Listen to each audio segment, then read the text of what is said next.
সবাইকে শুভেচ্ছা my study হাউসের পক্ষ থেকে। তো আজকে আমি আবার যে ভিডিওটা আপলোড দেব, সমদ্বিবাহু ত্রিভুজ কাকে বলে। অনেকে আসলে সমকোণী, সমদ্বিবাহু, সমবাহু এই 3 ধরনের ত্রিভুজ নিয়ে অনেক দ্বিধাদ্বন্দ্বে ভুগতেছেন। তো আমি সমদ্বিবাহু ত্রিভুজটা আজকে সবাইকে ক্লিয়ার করে দিব। আমার মনে হয় আজকে ক্লিয়ার করে দিলে আর কোনো ধরনের দ্বিধাদ্বন্দ্ব থাকবে না।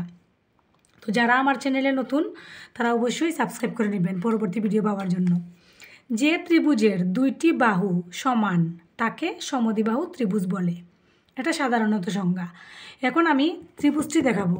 এই যে ত্রিভুজ, এই যে দেখেন, এই প্রথম বাহু দ্বিতীয় বাহু 2টি বাহুই সমান, এবং এই যে নিচের বাহুটাকে ভূমি বলে। এইটা কিন্তু সমান নয়।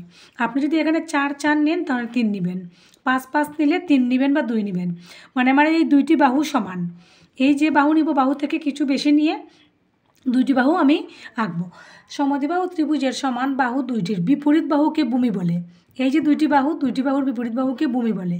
এবং ছেদবিন্দুতে যে কোণগুলো আছে, এই যে কোণগুলোকে শিরোকোণ বলে। এই কোণগুলোকে শিরোকোণ বলে। তাহলে অবশ্যই আমার কাছে মনে হয় সবাই কাছে ক্লিয়ার হয়ে গেছে। প্রথম বাহু দ্বিতীয় বাহু, এই 2টি বাহু সমান হবে, এবং এই 2টি বাহুর বিপরীতে যে বাহু অবস্থান করবে তাকে ভূমি বলে। এবং ভূমির যে 2 পাশে কোণ রয়েছে তাকে শিরোকোণ বলে।